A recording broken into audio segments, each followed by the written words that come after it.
Ok. Donc, c'est mon troisième jour. Oui, non, enfin, moi, je n'ai pas fait le premier. Donc, c'est ma deuxième séance sur le thème de la saison du mois de février. Donc, je vous souhaite la bienvenue dans cette saison, dans ce thème et aussi dans la parole de Dieu qui est capable de transformer vos vies radicalement. Donc, cette saison, c'est combattre la chair. Et j'ai expliqué la semaine dernière que pour moi, ce n'était pas la bonne définition. Même si j'ai laissé le thème tel qu'il est, parce qu'il était déjà écrit. Mais j'ai exprimé l'idée que nous n'avons pas à combattre la chair, parce qu'en fait, elle est déjà vaincue.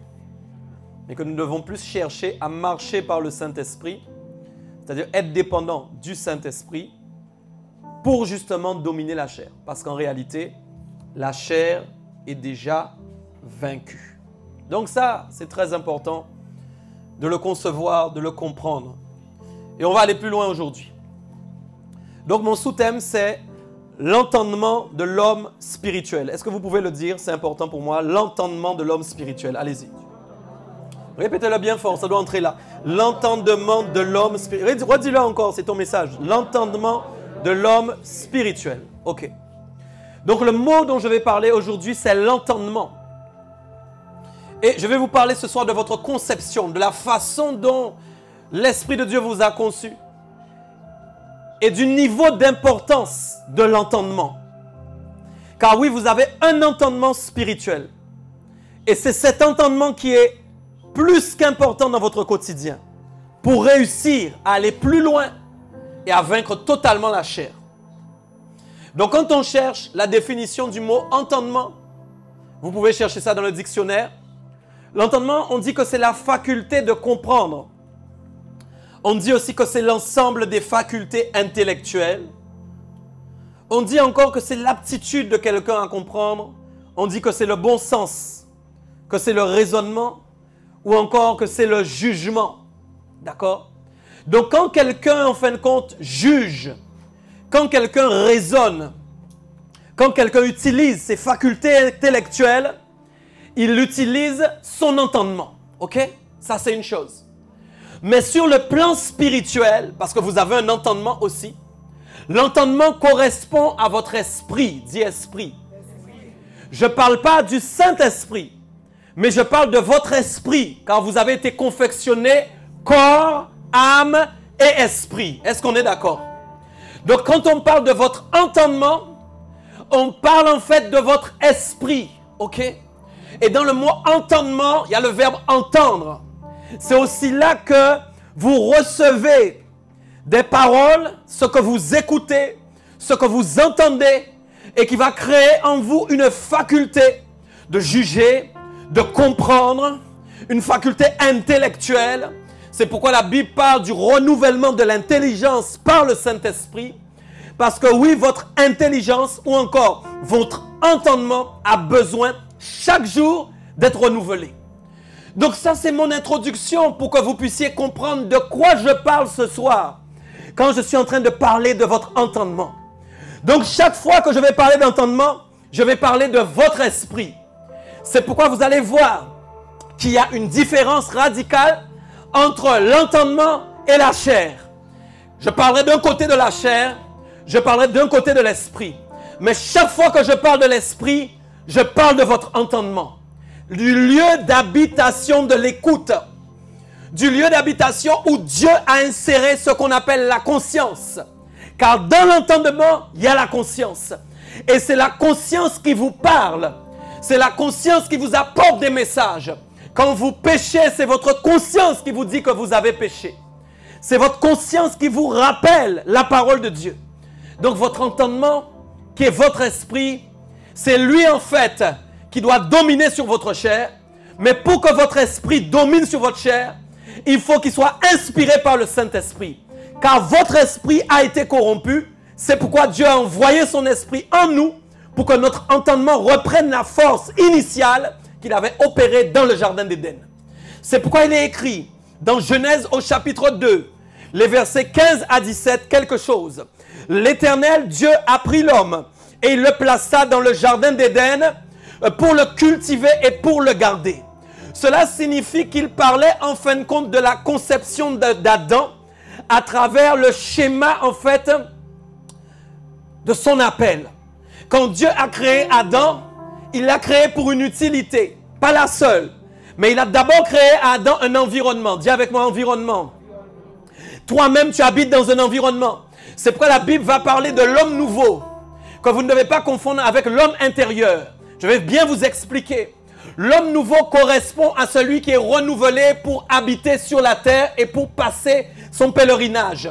Parce qu'en réalité, vous n'avez pas été conçu pour vivre comme vous vivez aujourd'hui, mais votre appel et votre destinée est lié au ciel. Et donc, pour le moment, vous êtes passager sur la terre et l'environnement dans lequel vous vivez s'appelle la terre. Mais dans cet environnement, Dieu a voulu que vous puissiez revêtir l'homme. J'ai pas entendu. J'ai pas entendu.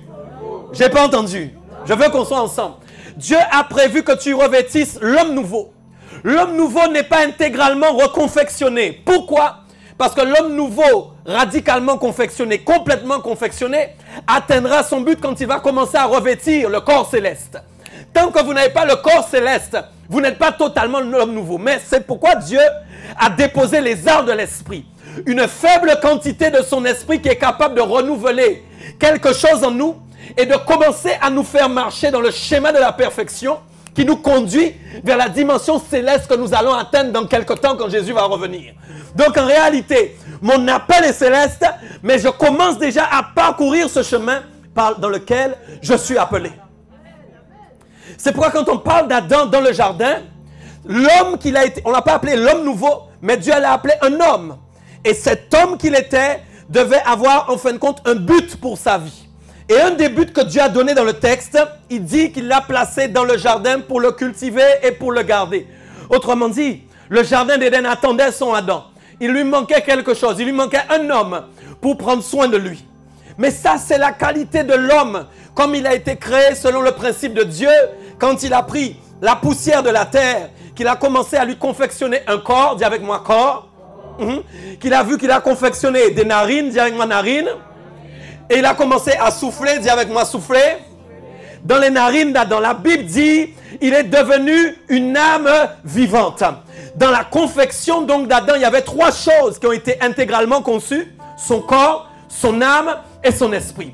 C'est pourquoi quand on parle du corps, on parle de la chair. Parce que la chair correspond à l'ADN du corps. Personne ne peut dire qu'il a un corps sans chair. Est-ce qu'on est d'accord? Si vous n'avez pas de chair, c'est que vous n'êtes plus un corps.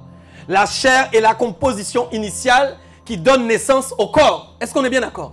Donc même si la chose vient de la poussière, la chair en réalité n'était pas mauvaise. Non, non, non, c'est ce que je veux que tu comprennes. Si la chair était mauvaise, Dieu ne l'aurait pas conçue. Bon. Je répète, si elle était mauvaise, Dieu ne l'aurait pas conçue. Pourquoi? Parce qu'en fait, dans le jardin d'Éden, en Genèse 2, quand maintenant Adam prend sa position, son corps n'est pas vivant. Sa chair n'est pas vivante. Sa chair est morte. Mais ce qui est vivant en lui, c'est son esprit. Allô, allô, allô, je veux que tu comprennes. Ce qui me fait te dire que sa chair n'est pas vivante en Genèse 2, c'est qu'à aucun moment sa chair peut lui dire de faire le contraire de ce que Dieu lui a demandé de faire. Ah, tu ne m'as pas entendu.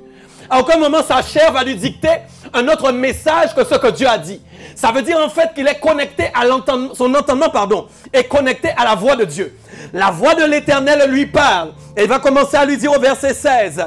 L'Éternel, Dieu donna cet ordre à l'homme. Tu pourras manger de tous les arbres du jardin, mais tu ne mangeras pas de l'arbre de la connaissance du bien et du mal, car le jour où tu en mangeras, tu mourras. La Bible dit que Dieu a donné un ordre. Dis avec moi, ordre.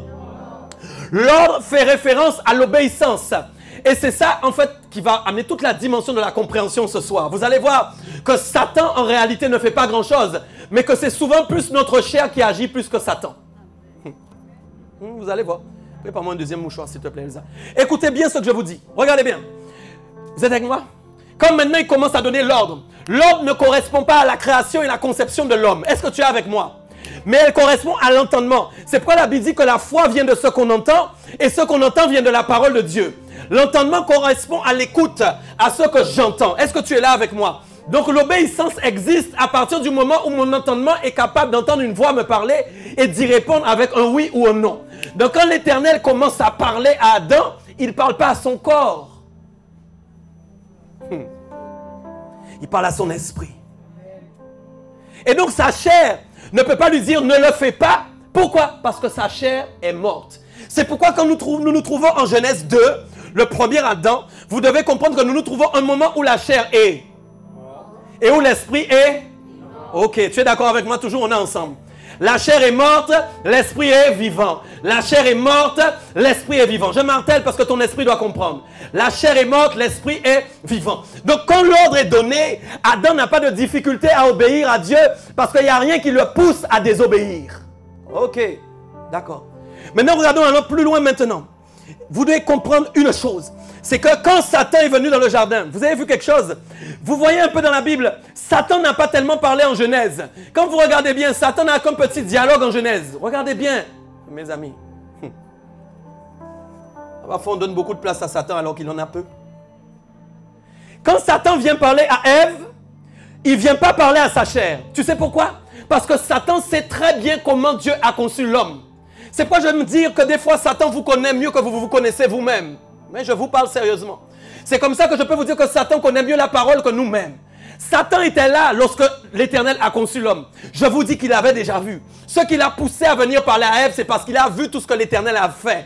Il a entendu tout ce que l'Éternel a dit. Et comme il était jaloux depuis toujours de la place de Dieu, il était jaloux de la façon dont Dieu avait créé l'homme. Il a créé l'homme en le disant, je l'ai fait de peu inférieur à moi, mes amis. Je l'ai fait à mon image. Satan était jaloux de ce que nous sommes devenus. C'est pourquoi la Bible dit que nous sommes supérieurs aux anges. Mes amis, écoutez.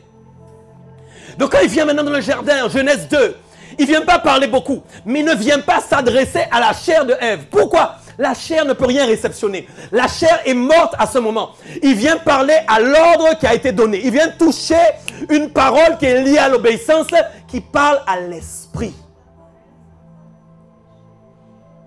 Alors quand il commence à parler à Ève, et commence à dire, l'Éternel a-t-il dit? Vous devez comprendre que maintenant, il touche l'entendement, il touche l'écoute, il touche l'entendement. Et qu'est-ce qui se passe quand le péché entre dans le monde? Il y a une chose qui arrive quand ils ont péché. Regardez bien, vous savez tous bien qu'avant, ils n'avaient pas de problème. Ils ne pensaient pas, en fin de compte, qu'ils étaient nus. Vous le savez. Mais que s'est-il passé? Qu'est-ce qui a eu lieu? La chair qui était morte a pris vie et l'esprit est mort. Il y a eu un inversement. C'est pourquoi quand vous lisez maintenant dans le Nouveau Testament, qu'on vous dit qu'il y a une adversité, une adversité qui ne s'arrête jamais entre la chair et l'esprit, vous devez comprendre que c'est une lutte qui ne s'arrête pas. Pourquoi? C'est un combat qu'il n'y avait pas en Genèse 2. Mais quand ils ont péché, la chair qui était morte a pris vie. La vie qu'elle a pris lui a donné le droit de parler. L'esprit a été corrompu. Et l'esprit donc ne pouvait plus obéir à Dieu correctement parce que la chair lui proposait de faire le contraire. En réalité, quand ils se sont vus nus, ce n'est pas leur esprit qui leur a dit nous sommes nus. C'est leur chair qui leur a dit vous êtes nus. Vous devez comprendre où est chaque chose. Est-ce que tout le monde me suit? C'est pourquoi il est écrit en 1 Pierre 1,13. C'est pourquoi saignez les reins de votre entendement, soyez sobres et ayez une entière espérance dans la grâce qui vous sera apportée lorsque Jésus-Christ apparaîtra. Je vais relire. C'est pourquoi saignez les reins de votre entendement, soyez sobres et ayez une entière espérance dans la grâce qui vous sera apportée lorsque Jésus-Christ apparaîtra. Il y a 3 mots qui sont cités dans le texte. Le verbe saigner, le mot rein et le mot entendement. Dis avec moi saigner. Vous savez, saigner, il faut comprendre ce que ça veut dire dans le grec. En réalité, quand il a écrit le texte, c'est une métaphore qu'il faisait. Il parlait en fait des orientaux qui avaient des robes longues et qu'ils devaient attacher par une ceinture. Donc quand on vous parle de saigner, C-E-I-G-N-E-R, on vous parle d'attacher quelque chose qui est flottant pour le retenir. Ce que je suis en train de dire dans le texte, le rein est un épurateur, c'est-à-dire que c'est lui qui épure les urines. Vous êtes là avec moi ou pas? Il est en train de dire quelque chose. Vous devez attacher l'épurateur de votre entendement. Ça veut dire que votre entendement n'a pas le droit de se balader n'importe où. Votre entendement, c'est-à-dire votre esprit, ne peut pas écouter n'importe quoi. C'est pourquoi des fois vous écoutez une parole, vous ne comprenez pas pourquoi vous avez péché quelques heures plus tard. Parce que dans votre entendement, il y a quelque chose qui est entré, qui a réveillé la chair qui est déjà vivante. La chair s'est connectée à l'entendement et elle vous a poussé à pécher.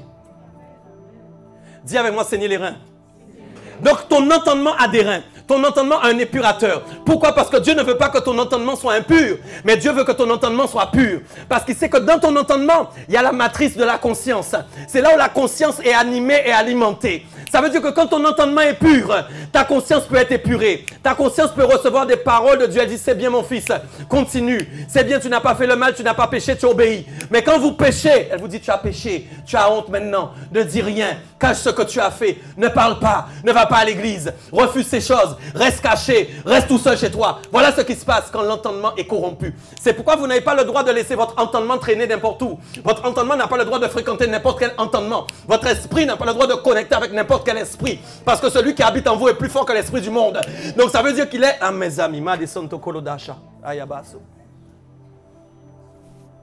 Madison Kalabosa. Mes amis, vous ne pouvez pas rigoler avec ça. Vous n'êtes pas n'importe qui. Votre esprit est appelé à la pureté. À la pureté. Regardez bien. Il dit deux choses importantes. Il va donner une clé. Dis avec moi clé, c'est important.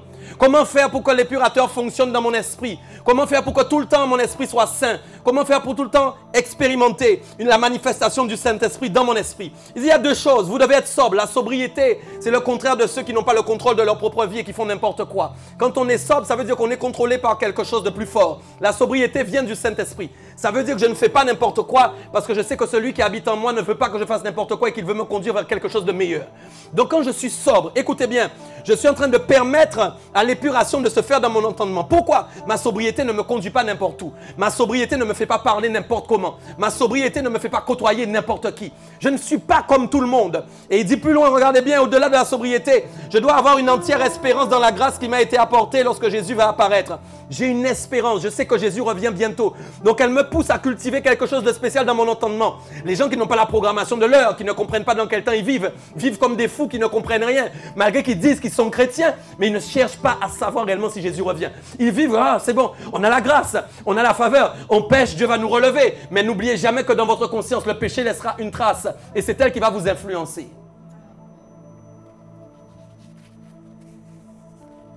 Désolé, je parle vite, mais là, l'onction est très forte depuis le début du premier culte. Écoutez ce que je vous dis. C'est très important que vous compreniez ça. Votre esprit, Dieu a pris soin de votre esprit. Quand vous êtes né, vous n'êtes pas arrivé par hasard. Dieu a pris soin que vous soyez là. Vous ne pouvez pas faire n'importe quoi avec ce que vous êtes. Vous ne pouvez pas accepter de croire en n'importe quoi. Votre conscience mérite le meilleur. Votre conscience mérite la pensée de Christ. Votre conscience mérite la pensée de Jésus. La pensée du Saint-Esprit. Il n'est pas terminé, on va arriver, on est au début. Écoutez. 1 Samuel 15, 22 à 23 nous dit quelque chose d'important, vous savez. Il dit que Samuel a dit quelque chose. L'Éternel va-t-il trouver du plaisir dans les holocaustes et dans les sacrifices? C'est une question qui a été posée. Est-ce que Dieu prend plaisir quand en fin de compte vous offrez un sacrifice d'action de grâce? Peut-être vous avez fait une belle offrande. Est-ce que c'est suffisant pour plaire à Dieu? Peut-être vous avez eu un chant d'adoration magnifique. Est-ce que c'est suffisant pour lui plaire? Il pose la question, il va dire, mais non, mais est-ce qu'il trouve autant de plaisir comme dans l'obéissance à la voix de l'Éternel? Le mot plaisir est utilisé parce qu'il a de l'importance pour Dieu qui signifie en fait que Dieu veut prendre plaisir avec vous. Pas simplement parce qu'il vous a créé, mais parce qu'il veut établir avec vous une relation d'amour. C'est pourquoi la Bible dit, il m'a aimé le premier et il attend que je l'aime en retour. Donc pour être agréable à Dieu, je dois mettre l'obéissance à la première place. Dis avec moi obéissance. Dis-le encore obéissance. Dis-le encore obéissance. L'obéissance est plus forte qu'une adoration. C'est quand j'obéis beaucoup et que je me connecte à une belle adoration que mon obéissance vient parfumer mon adoration. Et que là, je commence à être agréable à Dieu. Oh là là, mes amis, d'une manière spectaculaire. Parce que l'obéissance a plus de valeur que les sacrifices et les holocaustes.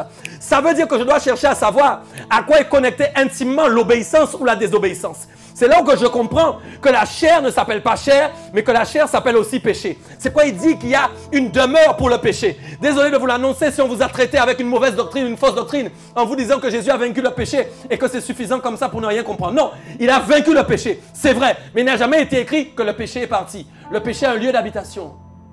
Je vais vous choquer. Jésus a vaincu la chair. Jésus a vaincu le péché. Mais ça ne veut pas dire que le péché n'habite pas quelque part. C'est comme si je dis que j'ai mis Mike Tyson KO. Mais Mike Tyson habite toujours dans une maison. Est-ce que tu m'entends bien? Il est KO, mais est-ce qu'il habite toujours dans une maison? Je pose la question. Oui, le péché c'est pareil. Il est KO, mais il habite toujours quelque part. Et la demeure du péché s'appelle la chair. C'est pourquoi la chair est indissociable du péché. Quand je dis chair, je dis péché. Quand je dis péché, je dis chair. C'est la même chose. Vous voyez, je suis en train de vous expliquer que Satan n'a rien à voir des fois. Satan n'a rien à voir. Satan parfois a les bras croisés et il attend de voir ce qui se passe. Satan agit subtilement à des moments précis où même parfois nous n'avons même pas vu qu'il a agi. Mais bien souvent, c'est notre chair qui nous conduit. Eh ouais. Alors des fois on chasse Satan pour rien. Il n'est même pas là. Il n'est même pas là. Je te chasse au nom de Jésus. Il n'est pas là et lui il regarde les bras croisés. Et il me chasse. Il me chasse. Mais je suis déjà ailleurs mon gars. Je suis sur un autre dossier et tu me chasses. Ok, j'arrive avec vous. Regardez bien. Donc il dit, voici l'obéissance vaut mieux que les sacrifices et l'observation de sa parole vaut mieux que la graisse des béliers. L'observation de sa parole. Parole qui veut dire aussi évidemment la chair qui a été faite parole, la chair qui a été faite parole. Allô, allô, allô, la chair qui a été faite parole. C'est qui? C'est Christ qui est devenu chair pour vous, la parole vivante. Allô, est-ce qu'on est ensemble? Et il dit donc quelque chose de précieux puisqu'il dit qu'apparemment sa parole vaut mieux que toute forme de sacrifice. Est-ce qu'on est OK? Est-ce qu'on est OK? Donc Christ vaut mieux que toutes sortes de sacrifices. Mes amis, on va arriver. Car la désobéissance est aussi coupable que la divination. Et la résistance ne l'est pas moins que l'idolâtrie et les téraphimes. Puisque tu as rejeté la parole de l'Éternel, il te rejette aussi. Donc regardez bien que la désobéissance est aussi mauvaise que la sorcellerie. Parfois vous pouvez critiquer un sorcier, mais parfois on peut être au même niveau qu'un sorcier sans avoir fait d'incantation. Pourquoi? Parce que la désobéissance à Dieu est aussi forte que la sorcellerie. C'est ça qui fait comprendre en fait que l'obéissance, je dois la chercher. Je dois la rechercher. Ce n'est pas la peine de rechercher plus que ça. Plus tu obéis, plus tu seras saint. Mes amis, parfois les gens veulent faire des efforts pour être saints. La Bible dit déjà vous êtes saints. À cause de Christ, ce n'est pas à cause de vous. Donc ça veut dire que la sainteté était intégrée en vous à partir du moment où le Saint-Esprit est venu en vous. Le problème c'est que la sainteté descend. La quantité de sainteté qui a été déposée par le Saint-Esprit descend chaque fois que vous désobéissez. C'est pourquoi en fin de compte, votre chair aime vous faire désobéir. Parce qu'elle se rappelle que le jour où vous étiez dans le jardin, vous n'étiez pas là, mais votre père Adam était là. Et qu'ils ont péché, elle sait à quel moment elle a pris vie. Vous savez, c'est comme si en fait en réalité vous n'êtes pas appelé à vivre. Allô, est-ce que tu es avec moi? On te dit tu ne vas jamais vivre. Dans la conception, quand Dieu commence à créer la chair, il dit toi tu n'es pas appelé à vivre. Tu t'appelles chair. Tu es juste un transport, un moyen de locomotion de mon esprit pour être transporté. Mais tu n'as pas vocation à vivre. Et d'un seul coup, quelqu'un d'autre vient pour influencer ce que Dieu avait établi. Et voilà que la chair obtient un niveau qu'elle n'aurait pas dû atteindre. C'est pourquoi elle cherchera toujours à vous parler. Parce qu'elle a obtenu quelque chose à laquelle elle n'était pas appelée. Et ouais. C'est ça la chose. Elle parlera toujours parce qu'elle a obtenu un statut qu'elle ne devait pas avoir. Et elle sait que ses temps sont comptés. Elle sait que la mort est arrivée, qu'elle doit redevenir poussière. Alors c'est quoi? Elle travaille. Elle travaille parce qu'elle sait qu'elle doit redevenir poussière. Elle n'est pas contente. Elle doit revenir à son état. Dieu ne veut plus d'elle. Dieu ne veut plus d'elle. C'est pourquoi la Bible dit qu'il y a un premier Adam et qu'il y a un second Adam. Le premier, mes amis, vous savez qu'il est terrestre. Le second est céleste. Et c'est pourquoi la chair se bat avec l'esprit. Parce que l'esprit parle de la vocation céleste, alors que la chair parle de la vocation terrestre. Eh ouais, eh ouais. Et ouais, les amis, voilà pourquoi elle désire atteindre notre niveau avec toi. Voilà pourquoi elle aime quand, en fin de compte, elle te dirige. Voilà pourquoi, en fait, elle apprécie de te faire pécher. Parce que ça lui rappelle quel niveau elle a pris, quel statut elle a obtenu alors qu'elle ne devait pas l'avoir. Alors, elle n'aime pas les hommes spirituels. Elle n'aime pas les femmes spirituelles qui commencent à prier au nom de Jésus et qui commencent à dire, tu as été condamné. Celui qu'on appelle Jésus-Christ a pris ta forme. Vous savez, on appelle Jésus, Jésus. Mais vous savez que Jésus était péché quand il était sur la terre. Ah, ouais. Il a été fait chair pour être semblable au péché. Je peux te choquer. Je ne parle pas de celui qui domine maintenant, qui est dans le ciel. Celui qui était sur la terre. Tel tu l'appelles Jésus. Il s'appelait péché. Il ne péchait pas, mais il est devenu péché. Il ne péchait pas, mais il est devenu péché. Galates 5, 16, 17. Je dis donc, marchez selon l'esprit et vous n'accomplirez pas les désirs de la chair. Voilà où nous en sommes aujourd'hui. Il faut prêcher à l'église. Vous devez marcher selon l'esprit pour ne pas accomplir les désirs de la chair. Comme si nous étions des petits enfants, alors qu'il y a une supériorité par rapport au Saint-Esprit même que nous avons reçu et qui est capable de tout faire.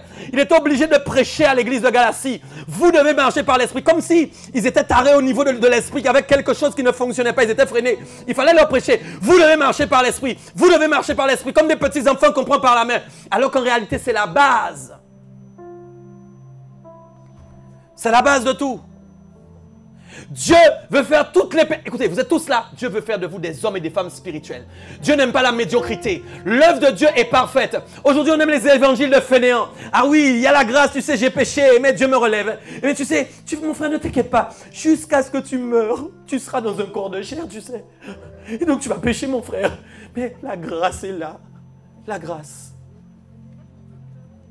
C'est un évangile de médiocrité. C'est un évangile de médiocrité qui empêche à l'église d'être puissante. C'est un évangile qui empêche le réveil. C'est un évangile qui vous empêche de devenir des hommes et des femmes spirituels. Votre vocation, ce n'est pas la médiocrité, c'est l'excellence. Et l'excellence, c'est marcher de perfection en perfection. Ça veut dire que Dieu veut te rendre parfait. Oui, toi, il veut te rendre parfait.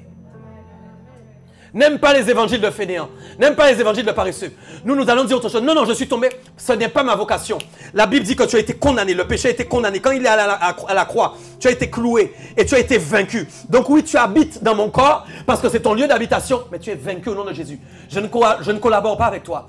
Je ne collabore pas avec toi. Je suis désolé. Je ne collabore pas avec toi.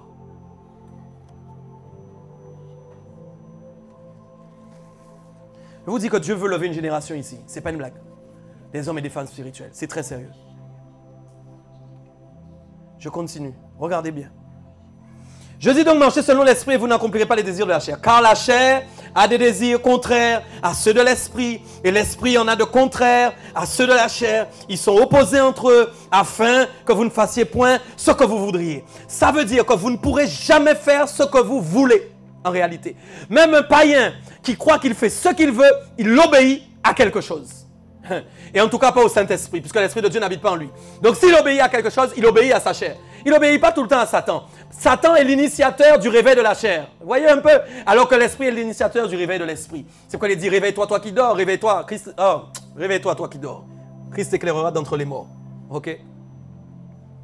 Il parle de ton esprit. Les gens pensent que le réveil, c'est le bruit. Les gens pensent que ce réveil, c'est rabla chakalamo, sakalabobo, sakalabo. Non, ça n'a rien à voir. Les gens pensent que le réveil, c'est la prophétie. Non, ça n'a rien à voir. Ce sont des dons spirituels que l'Esprit de Dieu a donnés pour que nous puissions manifester dans le corps de Christ, pour vous édifier et pour aller chercher les âmes dehors. Mais en réalité, le vrai réveil, c'est le réveil de l'homme intérieur. Beaucoup de gens sont des hommes nouveaux, mais n'ont pas d'homme intérieur. Et je peux vous choquer. Vous savez pourquoi? Parce que quand vous passez par les eaux du baptême, la Bible dit toutes choses anciennes sont passées, voici toutes choses sont devenues nouvelles. C'est la vérité, vous sortez des eaux du baptême et je suis nouveau. Ma date de nouvelle de naissance, la nouvelle date de naissance, c'est maintenant. Je suis nouveau. C'est vrai, non? C'est pas vrai? Mais après, il se passe quoi avec ton homme intérieur? Tu le traites comment? C'est pourquoi j'ai dit l'homme nouveau n'a rien à voir avec l'homme intérieur. Je vais vous montrer bibliquement que c'est vrai. Beaucoup de gens sont nouveaux, mais à l'intérieur, c'est vieux. Écoutez, que vous vouliez ou pas, désolé de vous... Je ne vais pas mettre de désespoir. Jusqu'à votre mort, moi aussi, jusqu'à notre mort, il y aura toujours le combat entre la chair. Dieu ne l'a pas enlevé. Vous pouvez demander, mais Seigneur, pourquoi tu n'as pas enlevé le péché dans la chair? Parce que c'est son lieu d'habitation. Tu es méchant quand même. Hein? Tu aurais pu faire ça. Enlève le péché. Mais Dieu veut voir si tu es prêt à payer le prix. Parce qu'il y a un homme qui s'appelle Jésus qui a payé le prix pour que tu sois sauvé. Vous savez, l'amour, ce n'est pas juste dire j'aime Dieu. L'amour, c'est prouvé par des actions que j'aime réellement le Seigneur. C'est pourquoi Dieu a laissé des choses. Il a même laissé une écharpe dans le corps de Paul pour que Paul ne puisse pas s'enorgueillir. Votre Seigneur ne réfléchit pas comme vous. Ses pensées ne sont pas vos pensées. Il a une manière d'agir pour qu'il y ait une race élue, un sacerdoce royal. Des personnes qui ont décidé de ne pas fléchir le genou devant Baal. Qui ont décidé d'obéir à Dieu et non aux hommes, non au monde. Il veut voir où sont ces hommes-là. Où est ce peuple élu? Où est ce petit reste que Dieu a choisi? Qui a décidé de travailler son homme intérieur, qui a décidé de plaire à Dieu, de lui obéir chaque jour et de ne pas passer par ses propres désirs. C'est ça la réalité. Vous ne pouvez pas faire ce que vous voulez. Soit vous obéissez à l'esprit, soit vous obéissez à la chair. C'est pas autrement. J'ai pas fini, j'arrive maintenant. Romains 8, versets 3 à 4, on va entrer encore plus loin. Il est dit que car chose impossible à la loi, mes amis, parce que la chair la rendait sans force, Dieu a condamné le péché dans la chair en envoyant à cause du péché son propre fils dans une chair semblable à celle du péché. Je m'arrête là. Dis avec moi, chose impossible à la loi. Retour en arrière. Comme Moïse monte sur la montagne. Vous vous rappelez? Il est monté 2 fois. Vous vous souvenez? Pauvre Moïse. Aïe, aïe, aïe. Il n'a pas été gentil avec lui quand même. Quand il est redescendu, il est descendu avec la table des commandements. Est-ce que nous sommes OK? Qu'on appelait aussi la loi. J'aimerais vous dire qu'à la base, la loi est remplie de force et de puissance. C'est pourquoi en fait, quand Dieu l'a donné, monsieur, Dieu est intelligent. Moi, je suis ébahi par Dieu. Dieu est intelligent, mes amis. Dieu sait pertinemment que quand la loi arrive, elle va d'abord travailler sur l'écoute, l'entendement. Pourquoi? Vous savez que la loi a été lue. Allô? La loi a été lue. Quand vous lisez l'Ancien Testament. J'espère que vous avez lu. La loi a été lue. Ils ont écouté ce que Dieu attendait d'eux par rapport à la loi. Mais en réalité, la loi vient d'où? Je te pose une question. Elle vient du ciel, non? Ce n'est pas une loi que Moïse a écrite lui-même sur la terre. Il l'a reçue du doigt de Dieu. Allô, est-ce que quelqu'un est avec moi? Ce n'est pas lui qui est arrivé, il s'est mis à part et puis il a dit, bon, je vais écrire une loi pour que les hommes comprennent. Dieu lui a donné la loi sur des roches, ok? Pour bien représenter l'état du cœur de l'homme. Parce qu'il a dit qu'il est venu transformer le cœur de pierre en cœur de chair. Donc la table des commandements qui était une roche était simplement une image, une métaphore de l'état du cœur de l'homme. Là où Dieu en fait voulait les amener. Ils n'étaient pas assez prophétiques. S'ils avaient été prophétiques comme Moïse, comme quand l'onction a été répandue, mes amis, que certains se sont mis à prophétiser alors qu'ils étaient hors de la tente. Vous êtes avec moi? Et que Josué est venu courir au fils de Nun dire, mais maintenant il faut que tu leur dises d'arrêter de prophétiser. Il a dit, pourvu que tous prophétisent. Parce qu'il était prophétique, il était en avance sur son temps. Est-ce que tu comprends?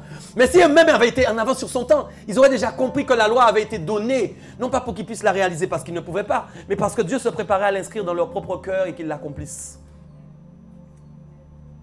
Alors écoutez ce que je dis. Quand il a ramené la loi était puissante, était remplie de force. Parce que la loi est puissante à la base. Mais la Bible dit choquant au verset Romain. Dans Romain, on était dedans. Romain 8.3, merci. Car chose impossible à la loi, parce que la chair la rendait sans force. Ça veut dire que quand elle est arrivée, elle a perdu sa force. Je vous pose la question. Qu'est-ce qui a fait à la loi perdre sa force? Le péché qui habitait dans la chair. Reviens à l'origine. J'ai dit Genèse 2. À la base, la chair n'avait pas de vie, mais l'esprit était vivant. On est d'accord ou pas? Mais j'ai dit quand le péché est entré, la chair a pris vie et l'esprit s'est endormi. Est-ce qu'on est toujours OK? Donc le péché habite dans la chair et la chair parle pour nous faire pécher. Est-ce qu'on est toujours OK? Mais comme maintenant il ramène la loi, il va commencer à dire, tu ne commettras point d'adultère, tu ne mentiras point. Vous êtes là ou pas avec moi? Alors la chair commence à entendre les péchés qu'elle a l'habitude d'accomplir. Est-ce que tu es là ou pas? Et donc la loi fait la résonance que ce qu'elle fait, effectivement, n'est pas bon, mais existe véritablement. Et c'est pour ça que la loi a perdu toute sa force, parce que le péché dans la chair lui communiquait, je suis déjà là et je fais déjà. La loi a perdu sa force. Pourquoi? C'est là où on doit arriver. Parce que l'esprit n'avait plus de force. L'esprit était corrompu. Je ne parle pas du Saint-Esprit. Je parle de l'esprit de l'homme. C'est pourquoi vous pouvez dire les commandements à n'importe qui dehors, là, fais ça, fais ça. La personne ne va pas réussir. C'est écrit dans la parole. Vous ne pouvez pas faire ça de vous-même. Vous pouvez essayer. Vous n'arriverez pas. Parce que votre esprit est corrompu à cause du premier Adam et de Ève. Allô, vous êtes là? Donc, il n'aura pas la capacité d'obéir aux commandements de Dieu. C'est là où je dis que Dieu est puissant. C'est pour ça qu'il avait prévu d'avance de juste donner la loi pour réveiller la conscience de la chair. Est-ce que tu es là avec moi? Parce qu'il savait qu'à un moment, il allait donner son esprit qui allait venir renouveler l'esprit de l'homme pour que l'esprit de l'homme puisse accomplir la loi et puisse dominer sur la chair. Est-ce que tu me comprends? C'est pourquoi arrête d'essayer de toi-même. Arrête ça. Arrête ça. Tu ne pourras pas. Il n'y a que l'esprit qui fait ça. C'est à lui qu'il faut donner la place. Je continue. Regardez bien. Donc, chose impossible à la loi. Pas parce qu'à la base, elle ne le pouvait pas, mais parce que la chair la rendait sans force. Alors, Dieu s'est dit, je vais condamner le péché dans la chair puisqu'elle vole la force de la loi. Tu es là ou pas? Puisque tu voles la force de la loi, il faut que tu sois condamné. Attends, tu habites dans la chair. Je ne t'avais pas appelé. Vous êtes avec moi? Donc, tu es dans un lieu d'habitation, tu ne devais pas être. Tu as donné vie à une habitation qui ne devait pas parler. Quand maintenant je propose ma loi à ma création, encore tu voles la force de la loi, ils ne sont pas capables de la mettre en pratique. Alors maintenant, qu'est-ce que je vais faire? Je vais faire une chose, je vais envoyer un homme dans une chair semblable à celle du péché. Vous êtes là? En envoyant à cause du péché son propre fils dans une chair semblable à celle du péché, et cela afin que la justice de la loi fût accomplie en nous, qui marchons non selon la chair, mais selon l'esprit. Rappelle-toi, tout à l'heure, j'ai dit que Paul a dit à l'église de Galatie, vous devez marcher par l'esprit. Comment on fait ça? Mais c'est écrit là. Apparemment, c'est dit, regardez bien, il faut d'abord que la loi soit accomplie en moi. Et donc, dès que la loi est accomplie en moi, automatiquement, je marche par l'esprit. Est-ce que j'ai fait quelque chose pour que la loi soit accomplie? Non. C'est Jésus-Christ qui est monté à la croix, qui s'est fait pécher. Donc, tous les corps qui sont là dans cette salle, vous savez que quand on regardait Jésus, c'est vous tous rassemblés, tout le monde entier. Il s'est fait un seul péché pour tous vos péchés. Il s'est fait une seule chair pour toutes nos chairs. Ok. Donc c'est pourquoi, ce n'est pas à cause de vous. Mais quand la chair a été clouée, la vie qu'elle avait reçue dans le jardin quand Ève a péché a été désactivée. Jésus l'a mise chaos technica. Et c'est pourquoi quand l'esprit est entré maintenant à ce moment-là dans le corps de l'homme, est-ce que tu es là avec moi? L'esprit a repris la vitalité qu'il avait à la base dans le jardin. Aïe, aïe, aïe. Mes amis, c'est pourquoi on parle de la vocation. Écoutez, vous êtes déjà en cours de route. Eh ouais. Vous êtes déjà en cours de route, c'est sérieux. Donc regarde bien, tu n'as rien fait. C'est pourquoi quand il dit marcher par l'esprit, normalement c'est quelque chose de logique. Vous voyez, aujourd'hui on prêche aux gens, on va chercher des techniques spirituelles. Comment on fait pour marcher par l'esprit? Il faut faire ça, il faut faire ça, il faut faire ça. Mais dis-moi, mais avant d'essayer de faire tout ça, et si on se disait plutôt que Jésus avait tout fait? Ah, je vous choque. Hein? Et ouais, je sais, vous allez me dire, ouais, mais c'est trop facile, moi j'arrive pas. Hein? Je connais. Et ouais, c'est Jésus qui a tout fait. Donc quand l'Esprit de Dieu vient habiter en toi, si tu ne marches pas par l'Esprit, c'est que forcément tu as un problème d'obéissance. La chose qui empêche à quelqu'un de marcher par l'Esprit, ne cherchez pas. Mes amis, je vais d'ailleurs vous le dire simplement, vous ne pouvez pas me contredire. J'ai dit que la chair, son lieu d'habitation, non, le péché, son lieu d'habitation, c'est la chair. J'ai dit que jusqu'à ta mort, ce sera comme ça. Mais j'ai dit que Jésus s'est fait chair, lui-même, péché lui-même, pour qu'elle ne puisse plus parler. Donc dis-moi, ça voudrait dire que Jésus a échoué alors? Non, il n'a pas échoué. Donc ça veut dire, quand elle parle en vaincu. Mais la chose qu'il y a, c'est que Dieu te laisse toujours la capacité de faire un choix. C'est pourquoi il dit, il y a une lutte entre la chair et l'esprit. La lutte, en fait, c'est la lutte de l'entendement, de l'esprit contre la chair. Mais Dieu, il y a une chose que Dieu n'a pas enlevée, c'est tes choix. Dis mes choix. Tu peux chercher tout. Mais quand j'étais enfant, mes parents n'ont pas été gentils. Mais je n'ai pas reçu ça. J'ai été rejeté. Les gens étaient méchants avec moi. Désolé, désolé. Il y a des païens, je vais te choquer. Il y a des païens qui n'ont pas l'esprit de Dieu. Quand ils étaient petits, on les a violés. Tu sais qu'ils n'ont pas violé leurs enfants? Ah bon, d'accord. Ok. Ok. Et nous, chrétiens, on vient maintenant. Ah oui, mais on m'a fait ça. Ah oui, mais on m'a fait ça. Alors tu comprends que maintenant, non, refuse ça. Ça, c'est ce que ton entendement a gardé. C'est ce que ta chair te dicte. C'est ce qu'elle veut te faire croire. Vous allez me trouver méchant, hein? Mais c'est une réalité. Je ne dis pas qu'il n'y a pas des gens qui ont plus de difficultés que d'autres. Mais je dois prêcher comme Dieu veut qu'il prêche. Vous avez des choix devant vous. C'est pourquoi quand, regardez un peu avec Caïn et Abel, qu'est-ce qui s'est passé? Qu'est-ce que Dieu lui a dit? Choisis. C'est faux ce que je dis? Mais Dieu est dur, non? Dieu est dur, hein? Choisis la vie ou la mort, le bien ou le mal. Ouais. C'est nous qui choisissons. La chair parle, c'est vrai. L'esprit parle, c'est vrai. Mais à la fin, c'est toi qui choisis. Et ouais, je continue. On doit aller plus loin. Ok. On va encore en profondeur. Romains 7, 15 à 25. Regardez bien ça. Verset 15. Car je ne sais pas ce que je fais. Paul parle. Dis avec moi, car je ne sais pas ce que je fais. Les gens commencent à lire ça, Daniel, ils commencent à dire, ah ouais, si Paul était comme ça, c'est normal que je sois comme ça. Non, non, c'est faux. Paul n'était pas comme ça. Paul a compris. Paul est un homme de révélation. Donc il comprenait ce qui se passait sur le plan spirituel, mais aussi sur le plan physique au niveau de l'homme. Alors quand il commence à parler, il se l'approprie lui-même sur ce que vous devez comprendre pour ne pas le réaliser. Et il dit maintenant, car je ne sais pas ce que je fais, je ne fais point ce que je veux et je fais ce que je hais. Pourquoi? Parce que souvent, j'ai quelque chose qui me parle au plus profond de moi et qui me fait savoir ce que je ne dois pas faire, c'est-à-dire ma conscience. Parce que l'Esprit de Dieu communique avec mon esprit et la chair me communique des choses, mais parfois j'obéis à la chair. Alors je fais le mal que je ne veux pas. Vous vous retrouvez, non? Vous ne voulez pas dire amen? Moi aussi. Hein? Moi aussi. Je sais que les gens aiment bien attendre que moi je dise d'abord moi. C'est plus facile après. Mais c'est vrai. Écoutez, je continue. Or, si je fais ce que je ne veux pas, je reconnais par là que la loi est bonne. J'ai pris du temps à méditer cette phrase. Il y a des phrases qui ont besoin de révélation du Saint-Esprit. Il dit, comment il peut dire, or, si je fais ce que je ne veux pas, je reconnais par là que la loi est bonne. Comment ça? Je fais le mal, je reconnais que la loi est bonne. Mais oui, rappelez-vous, j'ai dit d'abord que quand la loi a été donnée, elle avait de la force. Vous vous rappelez? La loi n'est pas arrivée sans force. Mais j'ai dit qu'à cause du péché, à cause de la chair, elle a perdu sa force.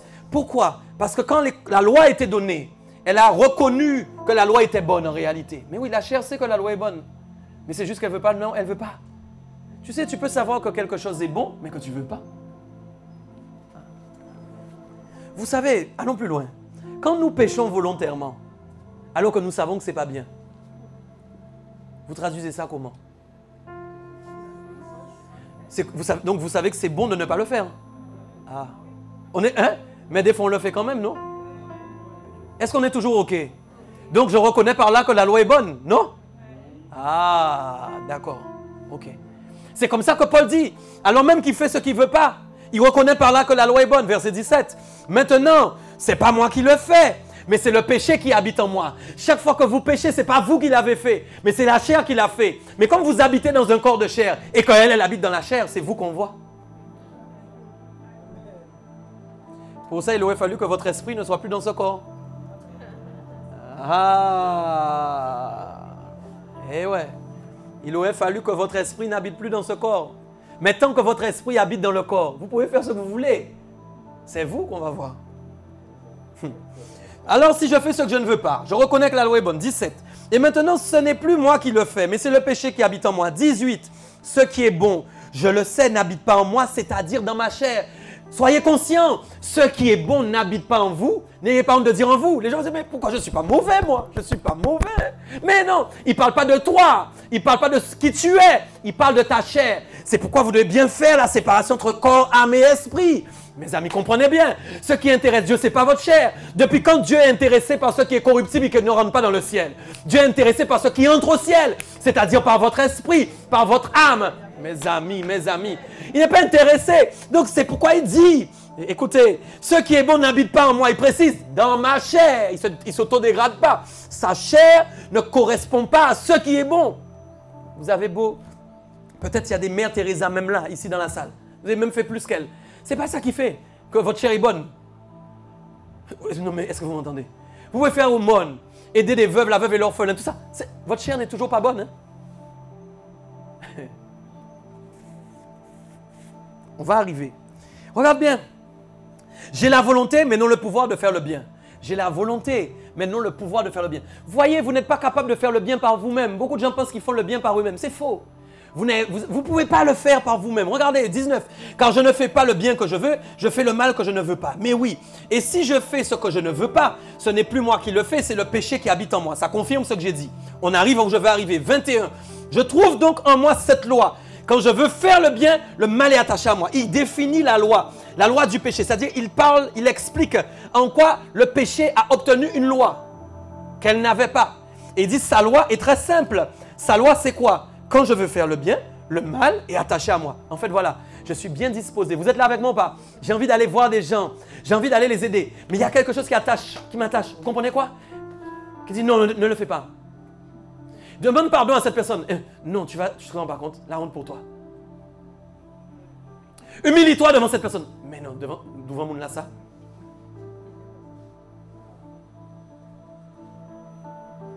J'ai envie de faire le bien, mais je trouve quelque chose auquel je suis attaché. Ok, j'arrive maintenant, regarde bien. 23, 22. Car je prends plaisir à la loi de Dieu selon l'homme intérieur. Dis avec moi l'homme intérieur. Rappelez-vous, j'ai parlé tout à l'heure de l'homme nouveau. J'ai dit que l'homme nouveau correspond à un environnement parce que j'ai expliqué que l'homme nouveau intégral, vous ne l'êtes pas encore. Vous êtes en train de marcher en nouveauté de vue pour atteindre le stade nouveau qui sera le corps céleste. Est-ce que tout le monde est au clair sur ça maintenant? Ok. Donc ça veut dire que l'homme intérieur, c'est autre chose. L'homme intérieur, c'est celui dont je parle qui existe aujourd'hui pendant ton passage sur la terre. C'est pourquoi je disais tout à l'heure, vous savez, il y a des gens, mes amis, leur état extérieur reflète leur état intérieur. Il y a des gens, je n'ai pas besoin de beaucoup prier pour savoir quel est leur état d'âme. Parce que souvent, c'est l'homme intérieur qui va refléter sur l'extérieur. Parce qu'en fait, le corps est le reflet de votre homme intérieur. Ah, d'accord. Quand quelqu'un ne prend pas soin de lui, qui veut s'autodétruire, c'est parce qu'à l'intérieur, il y a quelque chose qui ne va pas. Quand quelqu'un s'habille n'importe comment, c'est parce qu'à l'intérieur, il y a quelque chose qui ne va pas. Quand quelqu'un est prêt à faire n'importe quoi avec son corps, c'est parce qu'à l'intérieur, il y a quelque chose qui ne va pas. Tu ne peux pas traiter l'extérieur avant de traiter l'intérieur. Même il y a des gens même qui font une surabondance de beauté extérieure, mais ça prouve aussi qu'il y a un mal. Je n'ai pas besoin de beaucoup prier, il suffit que je regarde quelqu'un, n'aie pas peur.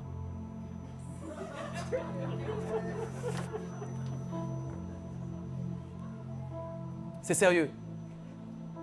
Ce qui compte le plus, c'est votre homme intérieur. Et c'est ce qu'on a oublié de prêcher à l'église. On a prêché maintenant des messages depuis des décennies maintenant. Combattez la chair. Allez, faites-vous violence. Commence à prier, intercède. Tu vas te taire, tu vas te taire, tu vas te taire. C'est une fausse doctrine. C'est une mauvaise compréhension de la parole de Dieu.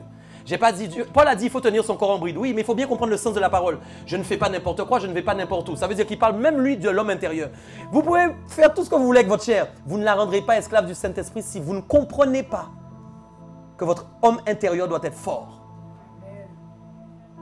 Je vous dis, vous n'arriverez pas. On va arriver comment rendre un homme intérieur fort. Il dit, je prends plaisir à la loi de Dieu selon l'homme intérieur. Ça veut dire qu'à l'intérieur, j'ai envie d'obéir à la loi de Dieu. À l'intérieur, je sais que c'est bon, ok? Je sais ce qui est bien, je sais ce qui n'est pas bien. Oui. Verset 23. Mais je vois dans mes membres, dis avec moi, je vois dans mes membres. Mes pieds, mes mains, mon nez, mes oreilles, je vois dans mes membres une autre loi qui lutte contre la loi de quoi? De mon entendement, de mon esprit. Et qui me rend captif de la loi du péché qui est dans mes membres. Misérable que je suis. Qui me délivrera du corps de cette mort? Eh ouais, je suis misérable. Il dit quelque chose derrière. Regardez bien. Ainsi donc, moi-même, je suis par l'entendement esclave de la loi de Dieu et je suis par la chair esclave de la loi du péché. Ce texte est fort. Paul dit, on est esclave de deux choses. Mais ce n'est pas biblique, ça. La Bible dit, soit tu sers un, soit tu sers l'autre. C'est vrai, non? Non, j'ai menti ou pas? Alors, comment Paul peut dire, ici, là, Paul était mal inspiré, hein? Je suis esclave de la loi de Dieu par l'entendement. Je suis esclave de la chair par la loi du péché. Ce qu'il dit, en fait, c'est une réalité. C'est la même chose que je viens de dire. Un jour, je suis charnel. Un jour, je suis esprit. Un jour, je suis charnel. Un jour, je suis esprit. Un jour, je suis esclave de la chair. Un jour, je suis esclave de l'esprit.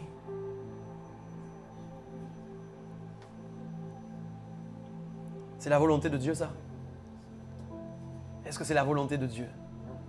Amen. Dieu veut que nous soyons spirituels. Écoutez ça. Éphésiens 4, 24 nous dit quelque chose. Non, Éphésiens 3, 16, pardon. Car je prends plaisir à la loi de Dieu, selon l'homme intérieur, afin qu'il vous donne selon la richesse de sa gloire, d'être avec puissance fortifié par son esprit quant à l'homme intérieur. Voilà la clé. Non, vous pouvez le lire s'il vous plaît. Lisez ça, c'est important. 1, 2, 3. Afin, lisez ensemble. Qu'il vous donne selon la richesse d'être puissamment fortifié par son esprit dans l'homme intérieur. La Bible parle d'une gloire qui est riche. Et nous parlons de la richesse de la gloire de Dieu. La gloire de Dieu, c'est quoi, mes amis? C'est cette gloire qui est descendue par son esprit pour vivre en nous. Et il dit, qu'est-ce qui s'est passé? Elle amène une puissante fortification par son esprit. Vous avez vu que esprit, un grand E. Il parle du Saint-Esprit, pas de votre esprit. Ça veut dire que quand le Saint-Esprit vient habiter dans la vie de quelqu'un, mes amis, c'est quoi la Bible dit? Que celui qui n'a pas l'Esprit de Dieu n'appartient pas à Dieu. C'est choquant, hein? Je peux... Ouais. Il y a des choses choquantes dans la parole de Dieu. Vous savez que vous pouvez être baptisé d'eau. Si vous n'avez pas l'Esprit de Dieu, vous n'appartenez pas encore à Dieu. Je sais, même les baptistes ne sont pas d'accord avec moi. Je vous dis. Vous savez pourquoi? Parce qu'il faut comprendre l'interprétation. Quand il dit qu'en fin de compte, celui qui n'a pas son esprit ne lui appartient pas, c'est parce qu'il sait qu'il ne peut pas être puissamment fortifié dans son homme intérieur. Ça veut dire qu'il lui manque quelque chose dans son homme intérieur. Mais s'il n'a pas cette force, cette puissance, son homme intérieur va se dégrader. Il a beau être baptisé d'eau. L'eau ne rend pas votre esprit puissant. C'est le Saint-Esprit qui fait ça. Ça veut dire, c'est pourquoi Dieu a dit, vous serez baptisés d'eau et, mes amis, le Saint-Esprit. Tu ne peux pas vivre sans le Saint-Esprit. Tu ne peux pas vivre sans le Saint-Esprit. Quand il vient, il fortifie puissamment ton esprit avec une gloire riche, mes amis.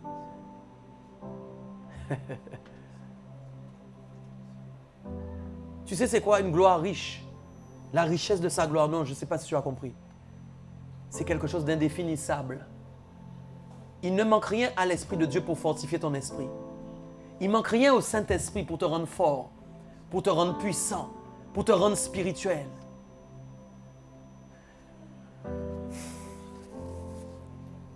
Maintenant, on va dire quelque chose. Pendant longtemps, ta chair t'a trompé. Mais aujourd'hui, je suis venu lui dire que c'est la fin. C'est un choix que tu fais ce soir par la foi. Écoutez, la foi déplace les montagnes. La foi déplace les montagnes. La foi est capable de faire des choses extraordinaires. Si vous avez foi que Jésus-Christ est votre Seigneur et votre Sauveur, vous devez avoir la même foi pour croire que votre esprit est alimenté par une forte puissance qui s'appelle le Saint-Esprit. Vous devez croire que votre chair a été condamnée. Vous devez croire que votre chair est soumise à votre esprit. C'est pourquoi maintenant, ce n'est pas la peine d'essayer de traiter autre chose que votre homme intérieur. Ce n'est pas grave, les gens vous ont dit, vous avez vieilli, ils vont être étonnés, vous allez rajeunir bientôt. Je vous dis, c'est très sérieux, ce n'est pas pour rigoler. Plus votre homme intérieur est fort, plus vous allez prendre de la jeunesse. Je vous dis, vous ne ferez pas votre âge, vous ne devez pas faire votre âge. Vous ne devez pas faire votre âge. Refusez de faire votre âge. Parce que quand l'homme intérieur de quelqu'un est fort, je vous dis, il ne fait pas son âge. Moi, si je rase ma barbe, toi-même, tu vas prendre peur. Dernièrement, j'ai rasé. Mes enfants m'ont dit, mais c'est quoi, c'est un petit gamin? Je vous dis, la barbe, je mets ça pour pas être un peu plus vieux quand même. Parce que sinon, je ne fais pas mon âge. Je suis un enfant. Vous devez être des enfants aussi. Écoutez ce que je vous dis. L'homme intérieur, quand il est fort, vous êtes jeune. Quand l'homme intérieur est fort, je vous dis, les cheveux blancs même ils reculent, Je me dis, mais maintenant, je vais avoir une calvitie. Moi, calvitie, je n'aurai aucune calvitie au nom de Jésus. Je te suis pas. Toi, tu n'as pas assez prié pour ça. Je te suis pas. Non. Pas de calvitie au nom de Jésus. Mon homme intérieur, il refuse la calvitie. C'est l'homme intérieur qui parle. Tu peux pas, tu pousses. Tu pousses au nom de Jésus. C'est l'homme intérieur qui pousse toutes les choses au nom de Jésus. Tu pousses. L'homme intérieur pousse. Maintenant, aujourd'hui, alors tout était dans l'extérieur. Combat la chair, et combat, et machin. Et va jeûner. Vous allez jeûner pour autre chose. Les gens jeûnent pour ne pas pécher. Mes amis, mais mon Dieu. Alors qu'on aurait pu jeûner pour le réveil de la Guadeloupe. Jeûner pour que les âmes soient sauvées. Jeûner pour que l'église se lève. Mais maintenant, on doit jeûner pour être sanctifié. C'est triste, hein? C'est là où on est arrivé. Et alors les gens sont en train de boxer le péché constamment. Boxer le péché. Mais en fait, vous boxez un homme invisible. Il est à terre. C'est quoi on a dit dans le jardin? Tu lui écraseras la tête à Satan. Puisque le péché a été initié par Satan. Vous marchez sur le péché. Vous marchez sur la chair. Vous avez l'autorité. Vous avez le pouvoir. Vous êtes puissamment fortifié dans votre esprit. Votre esprit n'est pas n'importe quel esprit, il a été renouvelé. C'est pourquoi la Bible parle du renouvellement de l'intelligence. C'est pourquoi le Saint-Esprit est là constamment pour renouveler chaque jour. Vous avez reçu la capacité chaque jour d'être renouvelé en esprit. Je ne sais pas si vous vous rendez compte. Il n'y a pas une journée que Dieu fait où vous ne pouvez pas être renouvelé et fortifié. Ce n'est pas vrai. Ne laissez pas une journée vous tromper. Et arriver à la fin de la journée lui dire « Pour vraiment, j'ai été vaincu cette journée ». Non, ne laissez plus ça vous arriver. C'est vous qui avez le dessus sur les jours. C'est vous qui avez le dessus sur le temps. Tout dépend de comment vous commencez votre journée. Tout dépend de quelle façon vous... Mes amis, Dieu nous a donné le pouvoir. On va se lever.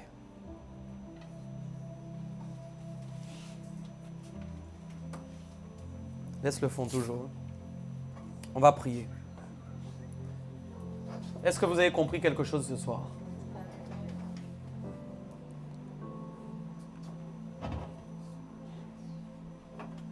J'aime l'Esprit de Dieu parce que il aime son peuple. Il vous aime. Il vous aime. Et il veut que vous soyez forts. Est-ce qu'il y a quelqu'un ici qui n'est pas baptisé du Saint-Esprit? Ok. Tu es sûr? Ok. D'accord. Tu es sûr, hein?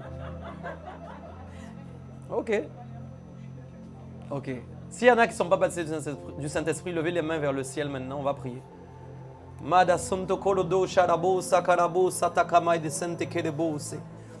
Père, merci, je prie maintenant dans le nom de Jésus. Tu as dit, soyez baptisés, repentez-vous, soyez baptisés pour le pardon de vos péchés. Vous recevrez le Saint-Esprit. C'est une promesse pour vous, pour vos enfants et pour ceux qui sont au loin.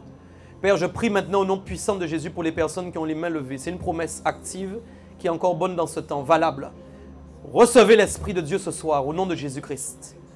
Recevez son Esprit ce soir au nom de Jésus.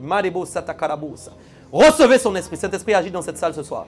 Agis dans cette salle ce soir. Agis dans ce lieu maintenant.